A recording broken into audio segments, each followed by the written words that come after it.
Welcome to NDTV just books. मैं हूँ श्रुति कोहली और मेरे साथ हैं वैशाली माथुर।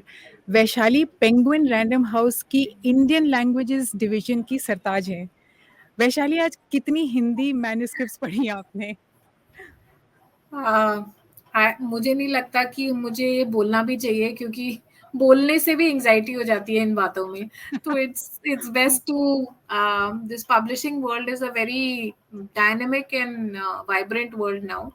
अब काफ़ी चीज़ें होती हैं, और मैन्युस्क्रिप्ट्स और एडिटिंग के बीच में आई थिंक मैं आपको ये बोलूँगी कि 12 से 16 घंटे कम से कम रीडिंग रहती है हम लोगों की हर क्या रोज़। बात है, क्या बात तो है। तो It's a dream job for many people, to keep on yeah, reading and you get paid for it. yeah. I mean, it does look very glamorous from the outside, I'm sure. I'm and sure. I mean, हम लोगों के लिए तो ये है कि हम करते ही वो हैं। तो there is nothing I can think uh, better of doing. I used to be a journalist uh, initially, पर वहाँ but भी काफ़ी पढ़ाई-लिखाई होती है, जर्नलिस्ट जब होते हैं yeah, आप तो। हाँ, yeah. But सो it's ज़्यादा a फ़र्क mix, नहीं है। right? It's a mix, right? आप का थोड़ा बिल्कुल। पढ़ते हैं और थोड़ा फिर एक्शन होता है। और हुँ, सबसे अच्छी बात ये होती है कि आपकी जो प्रोफेशन है उसमें चीज़ जब खत्म हो जाती है, जैसे ये रिकॉर्डिंग खत्म हुई, बाहर गई, काम खत्म। पर हाँ, हम लोगों का जो है वो चलता खत्म रहता नहीं है। होता। हाँ, वो चलता रहता है। तो it's a profession with which has a lot of legacy and there is a sense of बिल्कुल, कंटिन्यूटी। बिल्कुल, या बिल्कुल, बिल्कुल। तो वैशाली, आज से ना हम 14 तारीख को हिंदी दिवस है। सो आज से हम एक 10 दिन की सीरीज़ स्टार्ट कर रहे हैं। So you are our first guest जिनसे हम बात करेंगे या हिंदी साहित्य के बारे में। जी, कि जब हम भाषा की बात करते हैं तो सबसे पहला जो हमें ध्यान आता है, हुँ, समझ आती है बात, वो है साहित्य। किसी भी या भाषा की आप बात करें तो लोग नई भाषाएँ सीखने जाते हैं क्योंकि उनका पहला रीज़न ये रहता है ताकि हम उनका उस भाषा में उनका जो साहित्य है वो पढ़ सकें, उनकी किताबें पढ़ सकें। राइट। सो इसलिए साहित्य का बहुत ही इम्पोर्टेंट एक पार्ट है जो वो प्ले हुँ, करता है इन द हुँ, एंटायर जो हमारी भाषा का जो प्लेटफ़ॉर्म है उसमें। सो जी, कुछ ऐसी चीज़ें हैं जो कि हम जिनके बारे में हम हमेशा बात करते ही रहते हैं। लेकिन जब से हमें मैन बुकर मिला है हाँ, रेत समाधि के लिए, तब से हुँ, कुछ नए तरह के सवाल और नई तरह की थॉट्स आ गई हैं। सो मेरा ये हाँ, था कि प्रेमचंद से मैन बुकर तक हमारी काफ़ी लंबी दौड़ रही है। जी, लेकिन कहते हैं कि देर आए दुरुस्त आए। आगे जी, का सफ़र काफ़ी सुहाना लग रहा है मुझे क्योंकि एक चीज़ जो मैंने देखी है इन पिछले कुछ सालों में कि हुँ, अगर आप एक पॉश मैनीक्योर्ड बुक स्टोर में जाएँ, तो वहाँ पर आपको एक बाकायदा हिंदी का शेल्फ़ ज़रूर मिलेगा। शेल्फ़ नहीं, जी, पूरा पूरा जी, एक रैक होता है, जो जी, आपको मिलेगा। सो जी। इसका मुझे सो मैन बुकर प्राइज़ अच्छा किया आपने इसको मेंशन किया, क्योंकि मैं एक चीज़ लोगों को क्लियर करना चाहती हूँ कि जो मैन बुकर प्राइज़ मिला है वो गीतांजलि श्री जी की इंग्लिश किताब को मिला है, टूम ऑफ सैंड को, और ये यूके में पब्लिश हुई है। तो एक बहुत बड़ी रिक्वायरमेंट किसी भी बुकर प्राइज़ के लिए है कि it should be published in the Commonwealth countries. Vaishali, just one thing. Let's talk about the Hindi aspect of it. That I'll pull it's that up. okay. Yeah, Okay. but this Hmm. is but so should I clarify or should I just move on? Just talk about like yeah, it's a great thing that because she Yeah, wrote that yeah, book and the story resonated so well yeah, internationally, and it's a yeah, Hindi story set in India and it yeah. resonated so well. Yeah. No no, it is very exciting. सब लोग काफ़ी उत्साहित हैं man Booker मिलने की वजह से। और पहली बार ऐसा हुआ है कि हिंदी की किसी कहानी को इतना रिकग्निशन मिला है, सम्मान मिला है, तो काफ़ी लोग उत्साहित हैं इसके बारे में। और अगर हम देखें तो डेज़ी जी ने ट्रांसलेशन भी इसका बहुत अच्छा किया है।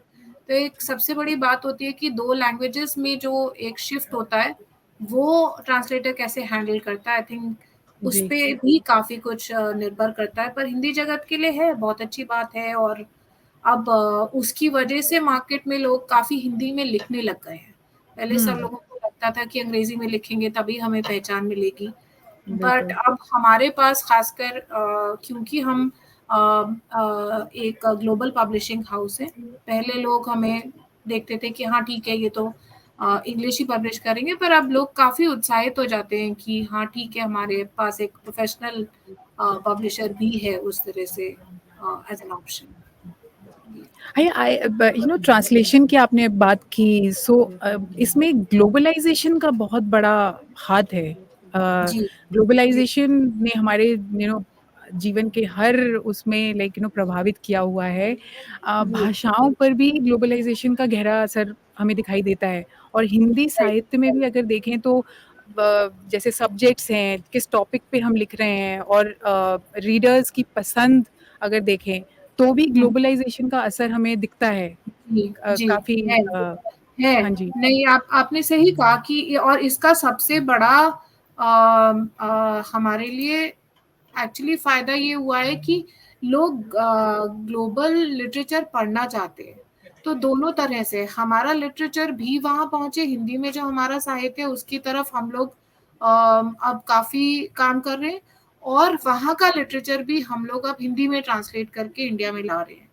तो आई सी दैट कि काफ़ी लोग इस पे वर्क कर रहे हैं, सब पब्लिशर्स वर्क कर रहे हैं और लोगों में काफ़ी उत्सुकता है। अगर कोई बुक वहाँ पे रिलीज़ होती है इंग्लिश में तो लोग उसको हिंदी में यहाँ पे तुरंत देखना पसंद करते हैं। जैसे जी, हमने अभी बिल्कुल। सलमान रश्दी की नाइफ संग रिलीज़ की, तो उसके लिए हमें काफ़ी सराहना मिली। हुँ। ये किस बारे में है किताब? नाइफ सलमान रश्दी के ऊपर जो नाइफ अटैक हुआ था हुँ, उसकी एनिवर्सरी थी अब 11-12 अगस्त को। तो उसके आस-पास हमने हिंदी का एडिशन भी रिलीज़ कर दिया जिसमें कि वो इस बारे में बात करते हैं कि बोलने की, लिखने की, एक्सप्रेशन की स्वतंत्रता के बारे में वो काफ़ी बात जी, करते हैं। जी, तो बिल्कुल। तो वो एक चीज़ है जो मतलब कि फिर वो हमें जोड़ती है उससे कि हम देख पाते हैं कि एक ग्लोबल ऑथर किस तरह से अ, हिंदी में मतलब उसकी बातें हिंदी जगत के लोग भी पढ़ सकते हो पढ़ और सकते समझ हैं और उन उसको समझ सकते हैं। जी, बिल्कुल। और इसमें डिजिटल मीडिया का भी काफ़ी बहुत बड़ा रोल है। जी, जिसे हम न्यू मीडिया कहते हैं और हिंदी साहित्य ने भी अपने आप को मुझे लगता है जैसे इस आधुनिकता के साथ अलाइन कर लिया है। ऑडियो बुक्स हैं, आप ऑडियो बुक्स के ऐप्स में जाओ तो आपको हिंदी बुक्स ज़रूर मिलेंगी और किंडल हुँ, पे जाते हैं तो हिंदी बुक्स हमें आसानी से हम खरीद सकते हैं। राइट। सो डिजिटल मीडिया भी ऐसा एक है जो एक टूल है मीडियम जो है। Definitely, definitely this is a really good medium और हिंदी का मुझे लगता है कि ज़्यादा ऑडियो में चल रहा है क्योंकि लोग जब ट्रैवल करते हैं, जब मेट्रोज़ में जाते हैं, तो लोग कुछ सुनना, पढ़ना अगर देखना चाहते हैं, तो हिंदी में उनको काफ़ी अच्छा लगता है कि अगर ऑडियो मटीरियल अवेलेबल होए। तो जी, अभी हमने अपनी तो शुरुआत नहीं की है बट ऑडियो बुक्स में मैं देखती हूँ कि काफ़ी बड़ा हिस्सा ऑडियो बुक्स और भी बुक्स के हिस्से भी जो हैं हिंदी ऑडियो में अवेलेबल होते हैं, तो लोग उनको भी पढ़ना शुरू करते हैं और इंस्टाग्राम पे भी लोग काफ़ी किताबों के हिस्से पढ़ते हैं। यूट्यूबर्स जो हैं, जो रिव्यू करते हैं किताबें, हुँ, वो हुँ, भी करते हैं, तो it's definitely it is playing a very big role और मेरे हिसाब से सारे यंगस्टर्स अब यूट्यूब पे हैं। तो बिल्कुल। अनसेंसर्ड मीडियम भी है और प्लेटफ़ॉर्म भी हमारे पास कि हम अपनी किताबों के बारे में और हमारे ऑथर्स जो हैं वो सब यूट्यूब पे हैं। तो एक आई थिंक पूरा एटमॉस्फेयर क्रिएट हो जाता है हिंदी का वहाँ पे। बिल्कुल, दैट्स बिल्कुल। व्हाट एक सवाल है मेरा यहाँ पर। हाँ, पिछले कुछ सालों में जैसे हिंदी का एवोल्यूशन हुआ है, जिस तरह जी, से लोगों ने एक्सेप्ट किया है, जिस तरह से लोग यूज़ करते हैं हिंदी, काफ़ी जी, इवॉल्व हुआ है। जी। पेंगुइन में आपकी क्या पॉलिसीज़ ऐसी हुई हैं? कुछ चेंजेज़ हुए हैं उसमें एवोल्यूशन को देखते हुए या एवोल्यूशन को लाने के लिए? कुछ ऐसे चेंजेज़ या आपने कुछ इस तरह की पॉलिसीज़ बनाई हैं? देखिए हम लोग बहुत ना रीडर फ्रेंडली हैं। मैं अपने बारे एब्सोल्युटली। में ऐसा सोचना चाहूँगी कि हम ये देखते हैं कि रीडर क्या चाहता है। कई बार बिल्कुल। ऐसा कुछ चीज़ें ऐसी हैं, काफ़ी लिटरेचर ऐसा है जिसमें कि लिखने वाला ये नहीं सोचता कि रीडर क्या समझता है या सोचता है, that is a lot high and literary content हो जाता है।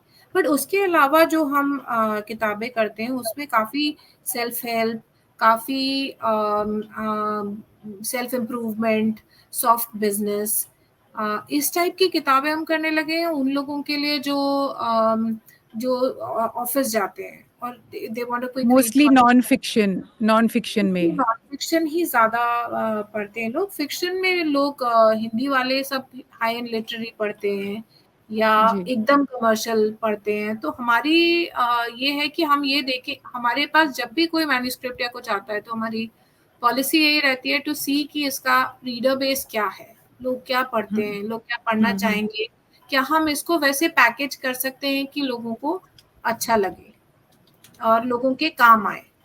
सो जी, वो हम जी। लोगों का प्रयास रहता है हमेशा। आई एम श्योर ये आपकी पॉलिसीज़ जो हैं, बिकॉज़ पेंगुइन की काफ़ी किताबें मैंने भी पढ़ रखी हैं और जैसे आपने कहा कि यूज़र फ्रेंडली, रीडर फ्रेंडली होती हैं।